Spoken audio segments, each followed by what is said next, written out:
Pleased to be joined now here at Blogging the Boys by the one, the only, the legendary, the future Pro Football Hall of Famer, Dallas Cowboys legend, Jason Witten, here on behalf of USAA. Jason, thank you so much for taking the time to join Blogging the Boys. Yeah, I'm glad to be on with you, man. What did you have for breakfast today? You know what? I just had a protein shake, so probably not breakfast of champions like you had, but off to a good start. I'm not a big breakfast guy, so you're definitely ahead of me in that capacity. You are joining us here on behalf of USAA ahead of this week's Army-Navy game. Tell us what you're working on. Yeah, I'm pretty excited about it. You know, USAA, to partner with them, they're celebrating their 100th year, and with that, they're giving out 100 vehicles through the Recycled Rides program to veterans. And so to honor our military, going up there this weekend, joining Brian Dawkins, who's representing the Army, kind of play into that pageantry of the rivalry. And we're going to give away a vehicle retro outfitted to kind of fit the needs of these veterans. Happens to be Purple Hearts. Pretty humbling experience. And so to partner with USAA to give these guys a vehicle, that's the least we can do. And so they're the title sponsor there, presenting sponsor of the game. It's kind of a bucket list game for me. So I'm excited to get up there and just kind of take it all in. Army, Navy, two great academies, what they stand for, and some pretty good football. So I'm excited about it. Yeah, I mean, this is kind of a bucket list, I think, for somebody who loves football, certainly as much as you do, and somebody whose life is so dedicated to the sport. Army, Navy, you know, everybody's talking college football playoff right now, but this is truly special. You're presenting the vehicle to the Navy veteran, as I understand. I am, yeah. And Brian's doing the Army, so go Navy.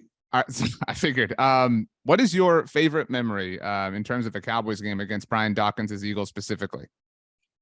There's been a lot of great ones. You know, I think there's some great battles there early on where, you know, they went to 4 straight NFC games. But, you know, I think the biggest thing is they had a dominant defense there for a long time. And I don't remember the exact year of, you know, certainly the catch where my helmet came off. Right. That was Sunday night up there. But it was right around that time where I think we kind of saw the shift in who was going to take over the NFC. I mean, they went to 4 NFC East. They won 4 NFC East. They won the 4 NFC titles. Came up short there, but I think we started a shift of like, man, maybe we're taking over the East. And so that transition, I mean, it was hard. Brian was good. They had a lot of great weapons, McNabb and Westbrook, and so kind of that experience. And when I came to the Cowboys, you know, you could probably say in the 90s it was the Redskins and all these different battles. I think early on in, you know, 2003, 2004. It was the Eagles. We got to catch the Eagles. And so to do that, there's a lot of great memories. Unfortunately, I got a few scars from Doc. He was not afraid to hit across the middle. You mentioned their defense. I do think a name that doesn't get enough love when people talk about that time. Jim Johnson. Like people don't talk about that. I mean, Sean McDermott coming from that tree. I know as a Cowboys fan, I'm haunted by some Jim Johnson defenses. I'm sure you are, and your buddy Tony. Those were some rough times. The helmet catch. I mean, you're right. Everybody remembers that was a lot of fun. Certainly some good times. And you talked about, obviously, that the NFC's kind of belonged to Philly at that point in time. Hasn't really been that way for a long time. It's just kind of been this, you know, game of hot potato teams passing back and forth, one or the other. And I think that this is such an interesting time for the division. Does it kind of feel like a throwback to maybe when you first joined, you know, the NFL? Certainly in 2007, 2008, you know, you guys, 2006, all 3 teams in the NFCs went to the playoffs that year. Like, does it feel a little bit more vintage in that sense to you?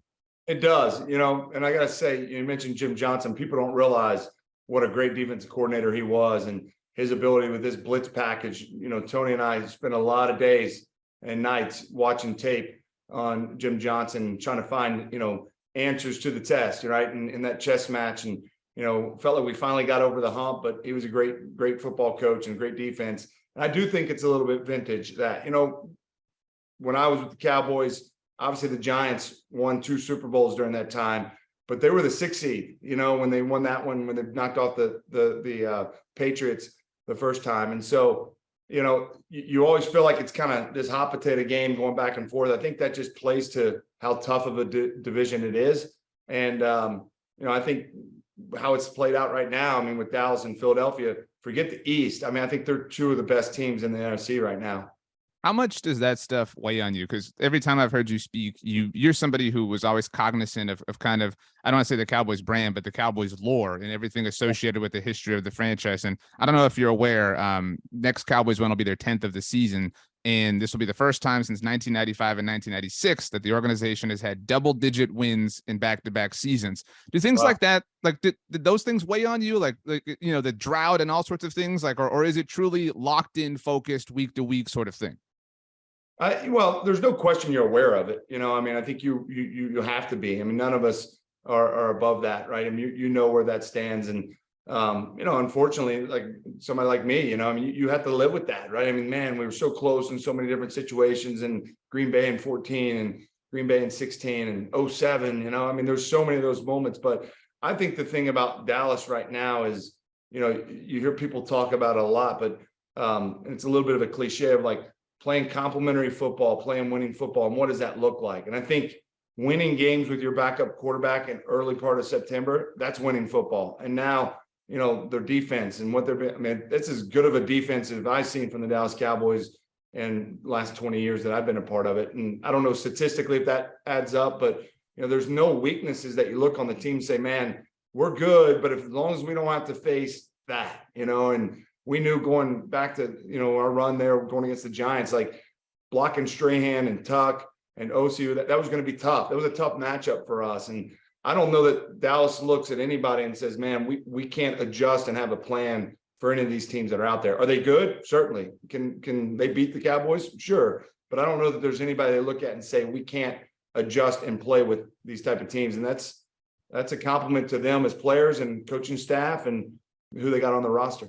You mentioned all the teams. That the one I think that you played on that I felt that way the most about was 2007. It was, that was my senior year of high school, and it just really felt like nobody touched you guys. They obviously had the loss in New England early in the year, and that was what it was.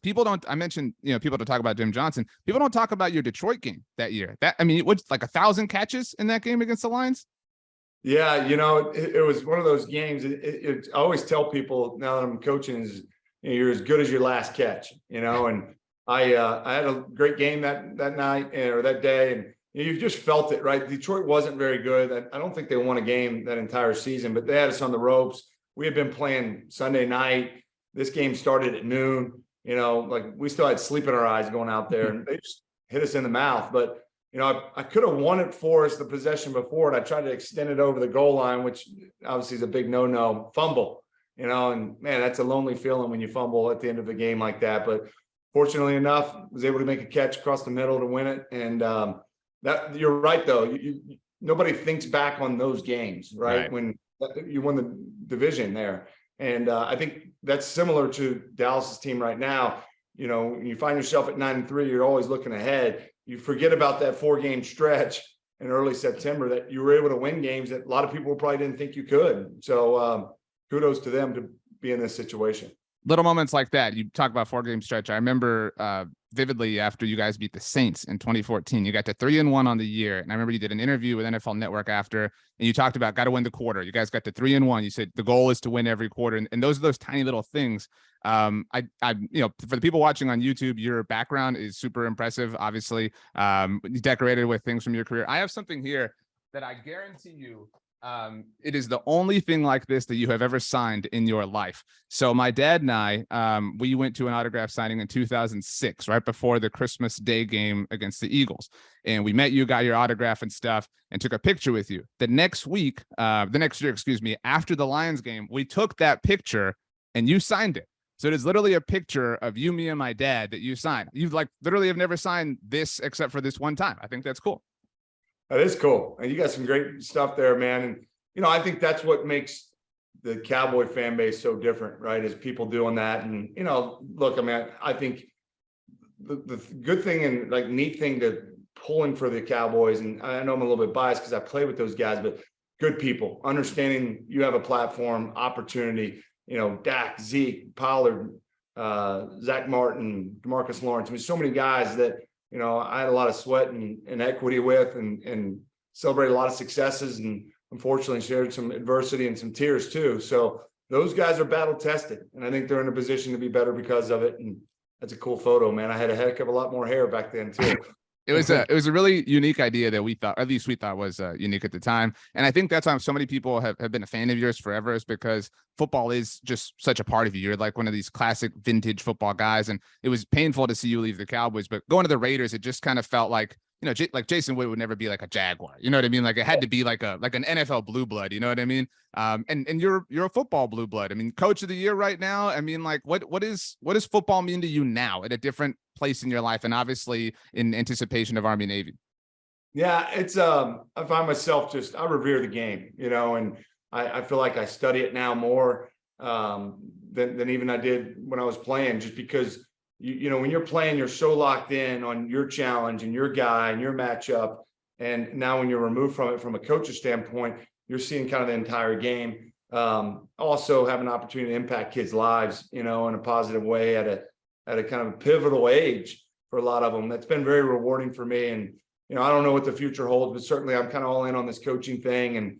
And it's a great opportunity to take experiences. I feel like I was blessed to have great coaches along the way. My grandfather was my high school coach, who's a Hall of Fame high school coach. My college coach at Tennessee was a Hall of Fame coach, playing for Parcells and Sean Payton and Wade and Jason, and on and on and on the list goes. But I think when you get into coaching, you try to take the good in all of those guys and add it into you, and keep your personality and the way you go about it. But certainly I'm a fan of the game. I realize now that I've had time to reflect, the journey's the reward, and who you get to do it with and how you take advantage of that. I feel like I lived the ultimate dream, playing for the Dallas Cowboys for 16 years, getting that year in the Raiders and kind of seeing a different perspective, and knowing that I wanted to go into coaching. I felt like John Gruden was a guy that I could learn a ton from.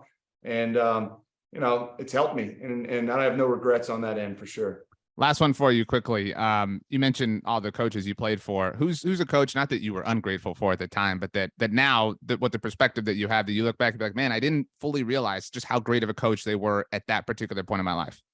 Well, it have to be Parcells. And I mean, I think I was his whipping boy. I was a rookie. I was trying to figure out, see if I can make it in the NFL. And, the way in which he communicated it obviously wasn't always a pat on the back, but he was always 3 steps ahead, and he was 3 steps ahead in my own career of what he thought I could become and how I could get there. And so I think when I got into it, even when I was playing, but certainly now as a coach, kind of thinking in the future, where do we need to go? How are we going to get there? What does that look like? And, this game will humble you in a hurry. And I think I learned that from Bill. Probably didn't have as much appreciation for it at the time because, it was tough every single day. But now as I reflect back on it, I'm forever grateful those 4 years. I learned a lot about football and ultimately about playing the tight end position. And so, now looking back, certainly I'm extremely grateful for him as a coach and kind of his belief in me. That's awesome. Jason, enjoy the week. USAA doing incredible work, 100-year anniversary, like you said. Go Navy. And while you're there, I mean, just maybe let everybody know who you think is going to win the NFC East. Yeah, I will for sure. And hopefully there's no snowballs coming from those Eagles fans. Or batteries. Yeah. That's right. Thank you, Jason. Got it. See you. Take care.